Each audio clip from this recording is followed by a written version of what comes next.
It's Captain Crunch, the cereal named after me. Rocky and Bullwinkle.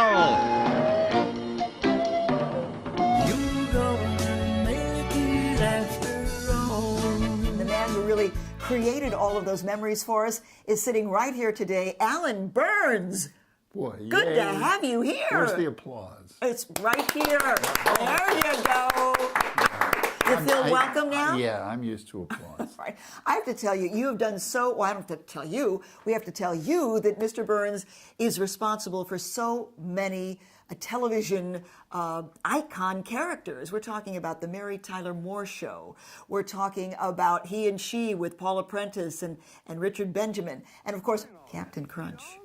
Captain Crunch. Captain Crunch. Crunch. It's so hard to speak incorrectly. That's a distinguished roster of people, isn't it? It really is, from Mary Tyler Moore to... starting with Captain Crunch and then moving That's to right. So we might as well begin from the beginning. My life improved a lot. How was it that you came up with that Captain Crunch character? Crunchy was what they needed, and I was looking for an alliterative thing. What other word would you put? Charlie Crunch? Yeah, Captain Crunch works. Captain, and how long did it take you to come up with that? Probably half a day. So was that your jumping off point where you really kind of made your mark with that? Kind of, yeah.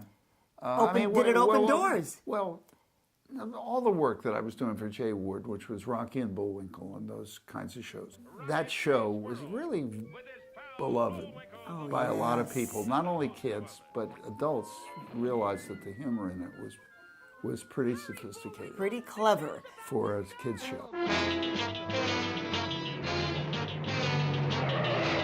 Get Smart was huge. But I had nothing to do with it other than writing.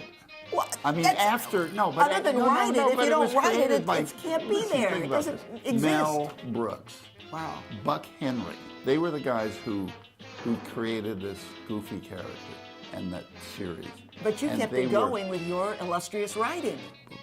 That's right. I could never have done that You're without so humble. Then I did Room 222, Yeah. and that got a lot of good acclaim. And we met Grant Tinker. Was he He was married to Mary Tyler Moore. He liked the work that Jim and I were doing on Room 222 and suggested that maybe we should team up, the two of us, and write his wife a show. We did well.